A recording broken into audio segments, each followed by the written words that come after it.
Why pay more for your precious metals from the big guys with offices on Wall Street and who bank with JP Morgan?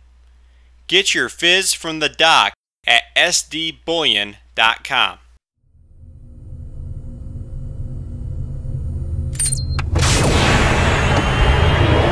This is the Doc with the SD Weekly Metals and Markets Wrap.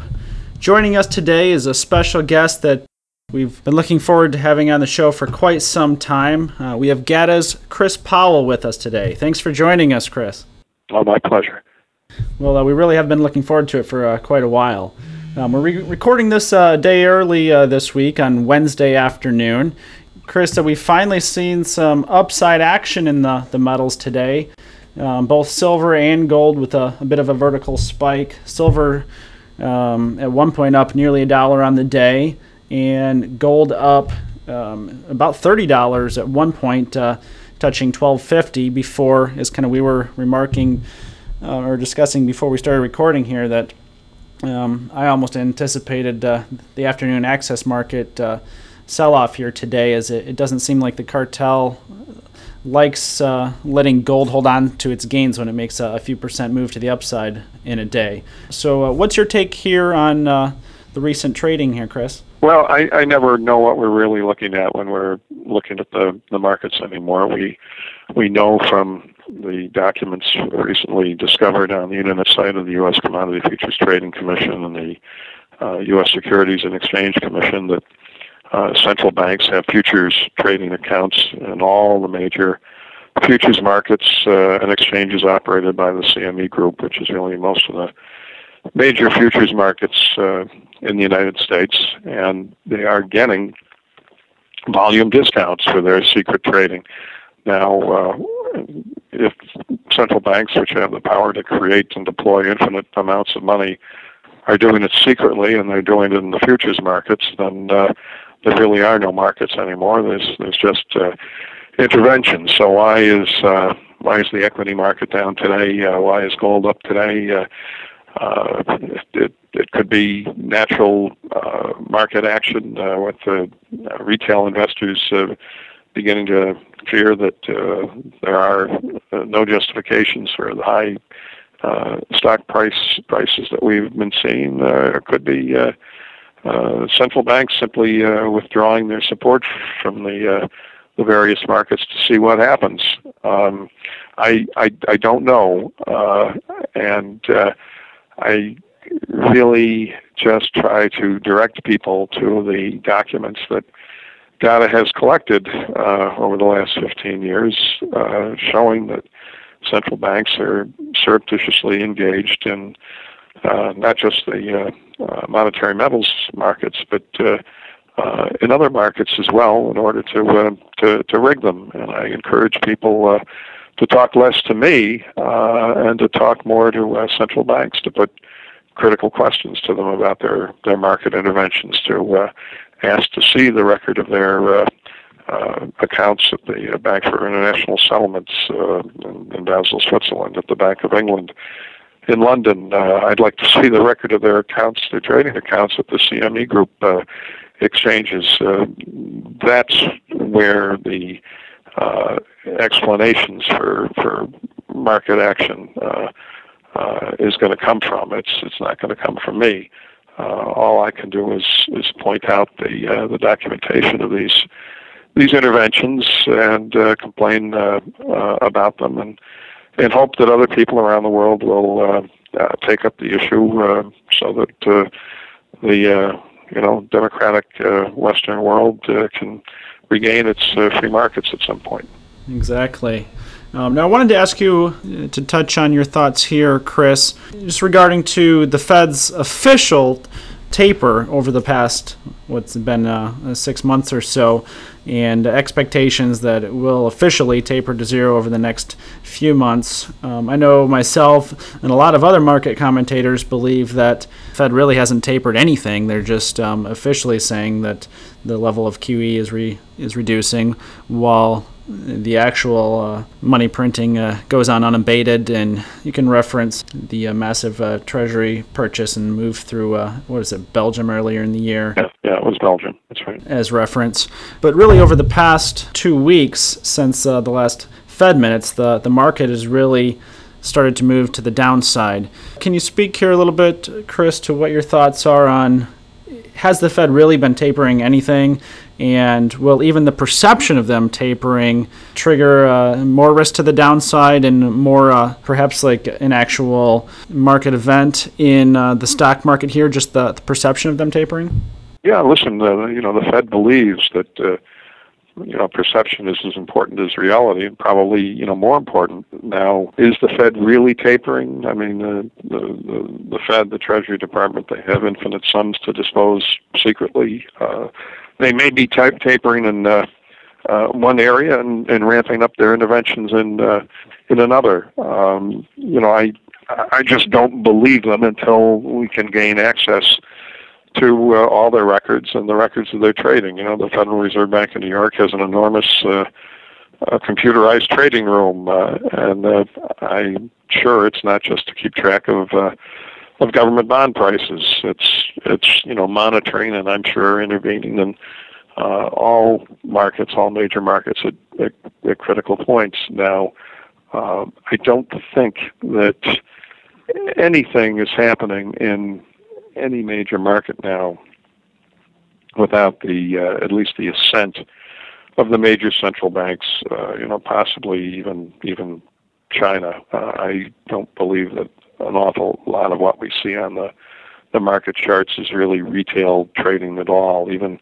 what passes for retail trading these days is mostly algorithmic trading by big investment houses competing against each other. I don't think these markets are really genuine very much at all. They're holograms that are being created at one level by investment banks, and I think higher levels by central banks. And what any of these institutions is doing today, really, I think is almost impossible to discover. What GATA has discovered is simply documentation showing central banks creating mechanisms for intervening in markets and for setting out the purposes of that intervention. And that's really what we can offer to the world, in the hope that at some point the financial news media will ask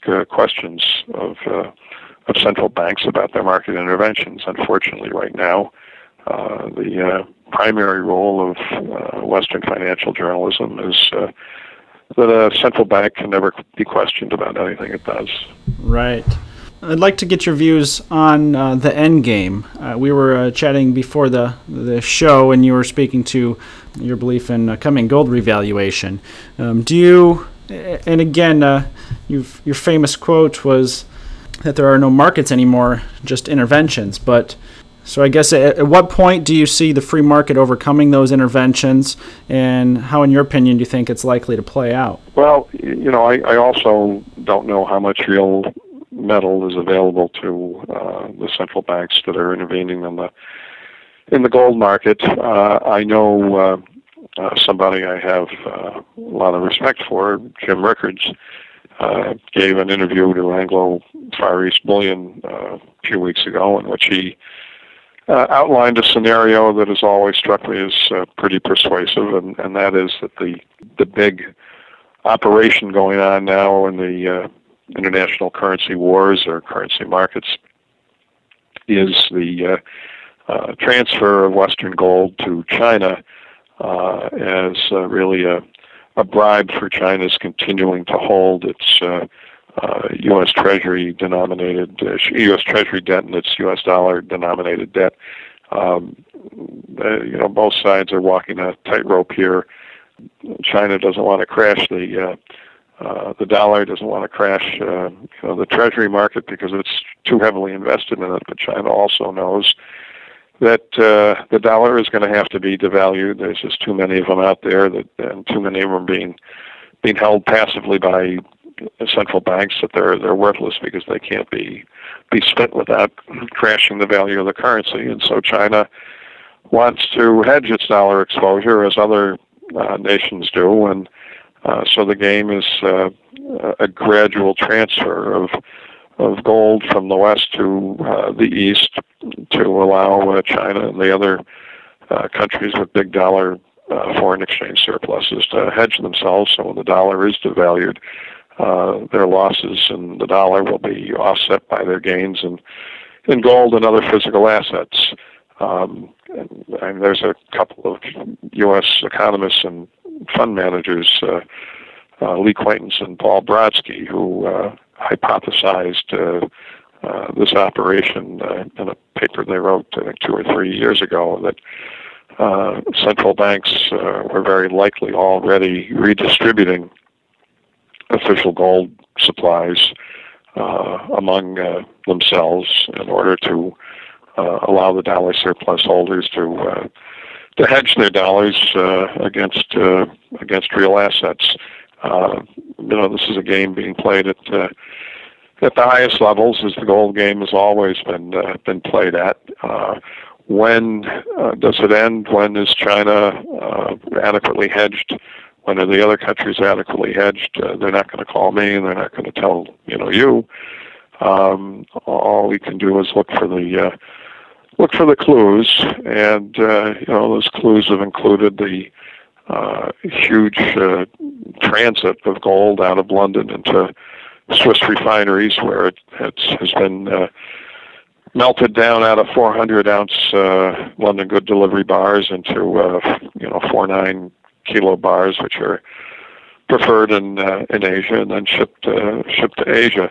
That amount of gold that's been moving in recent years has seemed huge. The indications we've had of gold leasing by Western central banks over the last 20 years or so also has seemed huge. I'm a little surprised that this gold for price suppression hasn't run out already, as it ran out in March 1968 in the last days of the London gold pool. I think it will run out, and we will wake up some Monday morning, or maybe hear on the late news in the United States on a Sunday night, that there's another international currency revaluation agreement. There are these things from time to time, and the major central banks will have gotten together to revalue their currencies, and very likely revalue gold upward, I think by a substantial amount, and perhaps even offer to purchase gold at the new higher price in order to recover a lot of the gold that they leased out or sold, and the gold price suppression scheme will start all over again at a much higher level, and maybe we'll have another 30, 40, 50 years of gold price suppression and central bank control of currency values and stock markets and things like that, because all this is really about maintaining central bank control of the whole world economy, and really the political process as well. They certainly won't give up control of the world economy very easily, at least without a fight, for sure. No, and while gold investors may look at China generally, and the People's Bank of China particularly, is the hero here, because China is apparently buying up more than the annual world gold mine production. I don't think China wants a free market in currencies and gold and silver and stocks any more than the Federal Reserve does. China wants the power that the U.S. government has over the markets, and or at least wants to share that power.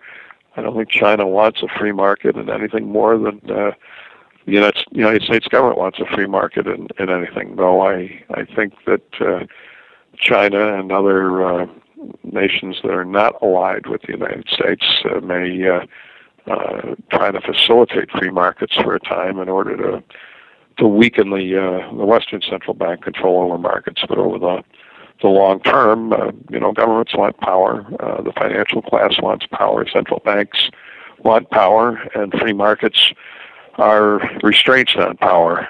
So I would not look too kindly on China and the People's Bank of China for too long here. Chris, we have seen with this latest takedown to what right now is holding as a triple bottom in gold at 1180 and silver trading down into the 16 handle, we have seen Western investment demand explode again, and we haven't really seen much in about a year in the gold and silver markets.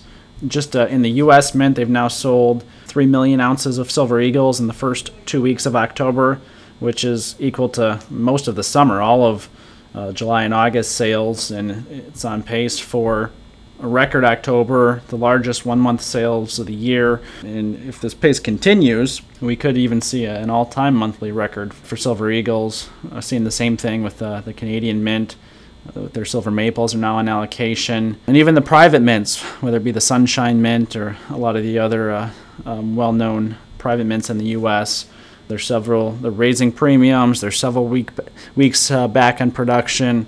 So it's definitely been interesting to see the roaring back to life of physical investment demand, with gold dropping down to 1180 and silver. While silver is back above 17, it's still an excellent opportunity here. Well, I don't pay an awful lot of attention to Western demand because I think it's such a small share of the world demand, which is really mostly out of Asia and the Middle East. But those figures do suggest that the metals are increasingly considered bargains at current levels. But you have to remember that all these prices are really obscured by the huge paper markets in gold and silver, unfortunately.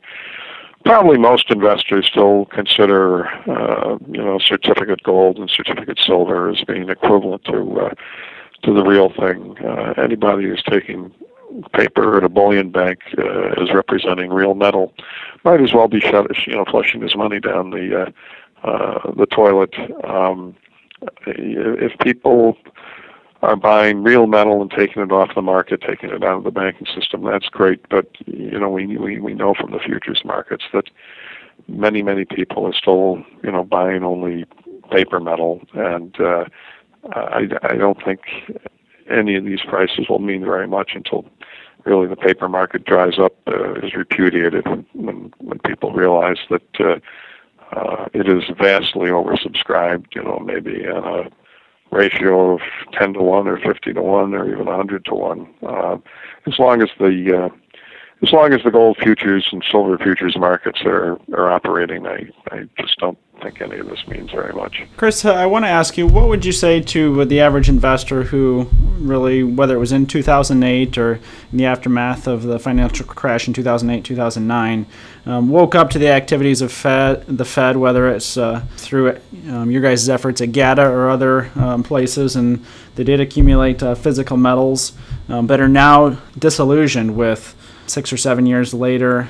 They haven't seen the price gains they've anticipated and are now liquidating their assets and selling into the recent smash, and are going, really over the past year or two, have been going back into the stock market, chasing the stock market, chasing the bond market. What do you say to those investors who, say, didn't acquire gold sub $500 and didn't purchase silver around $5 an ounce, but kind of purchased into that rally as they became more awakened to the Federal Reserve's control and of all markets, but the markets really haven't responded how they anticipated, as the Fed has been able to maintain control another few years there. What might you say to those type of investors? Well, I'm not an investment advisor, and GATA is not an investment advisor, either. We're a civil rights and educational organization, just trying to get the facts out to people about what governments are doing in the market. Now, the logic of what we have found, the logic of the documents we have publicized is that there is a vast, uncoverable short position in the monetary metals. That there may be only 1 ounce of gold for every 50 ounces of gold claims that have been sold. There may be the same impossible ratio in regard to silver. And the logic of that position is that if this unfillable paper supply overhang is exposed, there's going to be a short squeeze, and the true value of the monetary metals is going to be revealed. Now, it makes sense logically to me. On the other hand, anyone who takes the position that GATA takes is fighting really almost every central bank in the world. Central banks are not going to let their power go easily. They're not going to permit free markets in the monetary metals until there's really no metal left to control in the markets. So this struggle, which I think has gone on for decades, it may go on for decades more before enough of the world realizes how it's being exploited.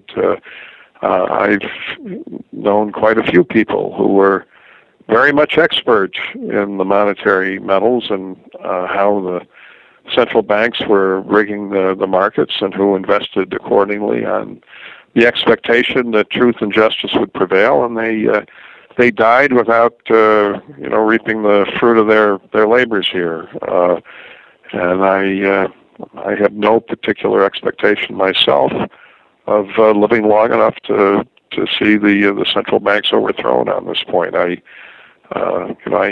still have some confidence in the general ascent of man and the tendency of humanity to seek out justice, but it may be a very, very long process. I'd like to live to see the day. I don't know that I will.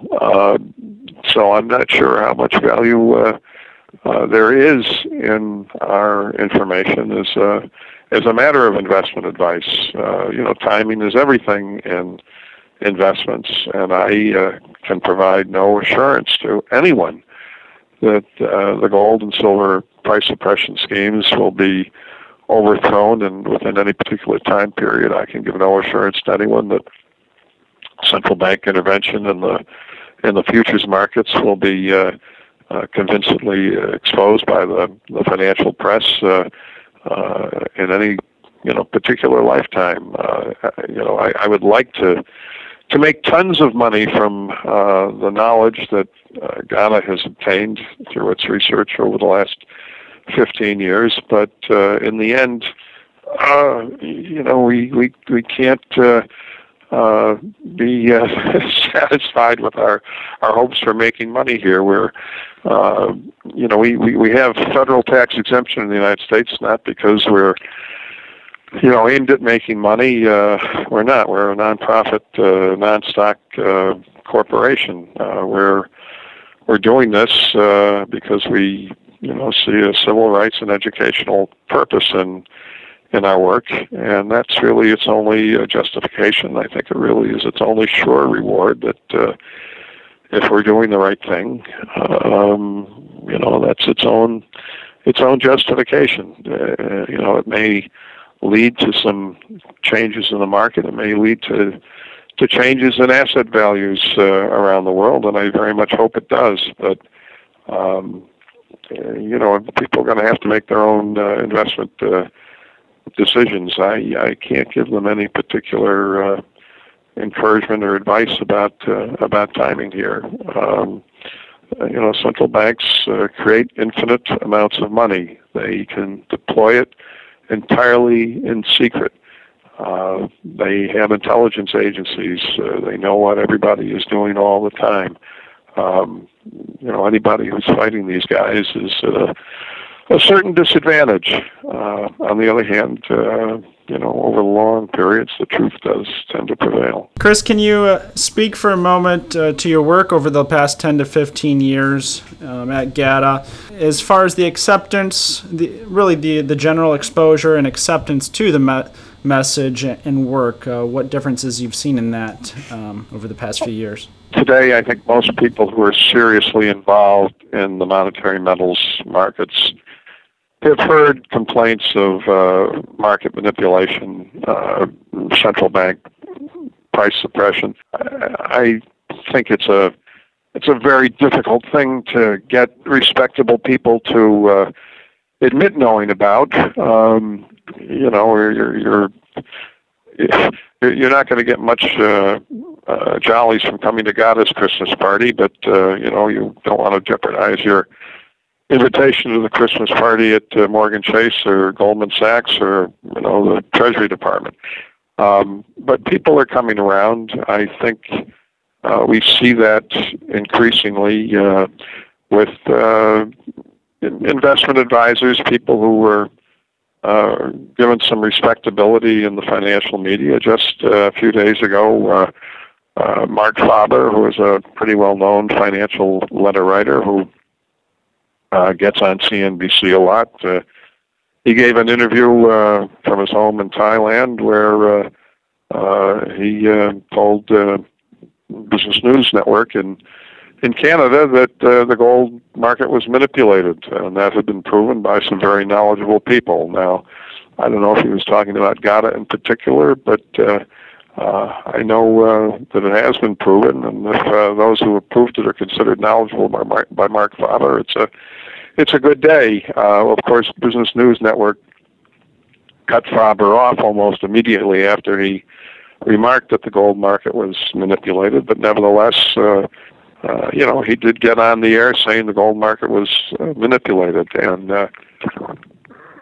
that was our gain for last week. Mark Faber came over emphatically into our camp. Now, I think the progress is really unacceptably slow. Mining company executives are, for the most part, brain dead or cowardly, and I find 99% of them absolutely useless to their shareholders. They have no concept of the monetary nature of their product and no idea of how the prices are actually set. But the trend here, I think, is very plainly in favor of growing recognition of manipulation of the monetary metals markets. And maybe in another 15 years we'll have persuaded everybody. I just don't know. Yeah, let's hope it doesn't take that long. But yes, I would agree that the trend definitely does seem to be in that direction. One thing is very clear to me. We produce a lot of documents. A lot of them, are still on government internet sites. They're official government records. Nobody who disparages us disputes the documentation. It used to be that we would be disparaged fairly often. I think in recent years, the public disparagement has diminished almost to nothing because too many documents have been produced, and those who disparage us never confront the documents, never pick out any particular document and say, oh, this is a forgery or this is misconstrued. And since the people on the other side on this issue cannot confront the documents, in fact, run screaming from the room whenever you want to talk about the documentation, I think that's an indication of sentiment in the industry. People know it's just too politically incorrect to acknowledge what's going on, and it's financially dangerous to acknowledge what's going on. And I think part of that, Chris, is probably due to the recent scandals over the past couple of years where the public has been privy to, whether it's the LIBOR manipulation or other interest rate manipulations, other markets that are of the same scale, if not larger than the gold and silver market, that has come out in all the mainstream that the banks are not only manipulating but colluding in that. Certainly it can't hurt the awareness of precious metals manipulation, realizing that, hey, if they're manipulating that, you're not necessarily a conspiracy nut if you believe that. Oh, that's true. I mean, they're right. There's so many exposures of manipulation in the last year or so.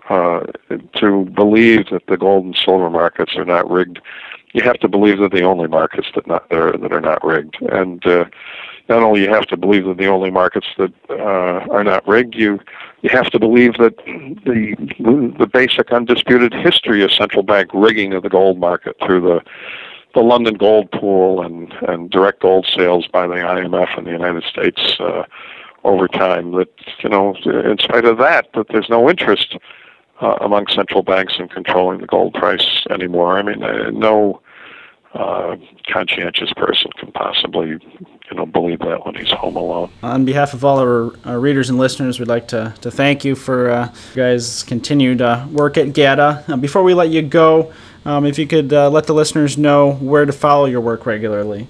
Oh, sure. GATA's internet site is gata.org, and if you want to join our email dispatch list, there's a little mechanism in the right column there where you can enter your email address and you can enroll to get our individual dispatches or to receive our daily summary dispatch, whereby you won't get as much clutter in your email from our regular dispatches. In the left column at gata.org, we have various pages archiving our material.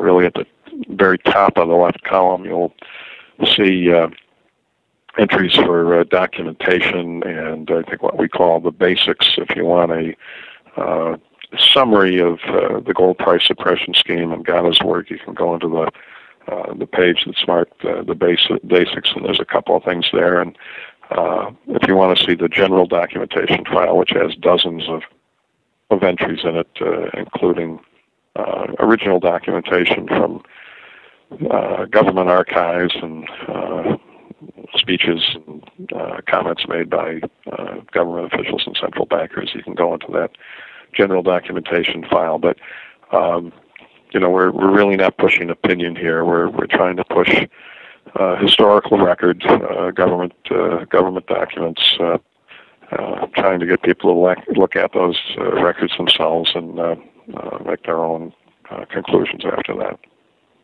If you haven't ever done it, I highly recommend taking a look at some of the information. Go get lost in the troves of documents, information that Chris and his team has compiled over at GATA. So, Chris Powell from GATA. Once again, thanks, Chris, for joining us. Oh, my pleasure. Thanks for your interest. All right. For the doc, thanks for tuning in to this week's SD Weekly Metals and Markets.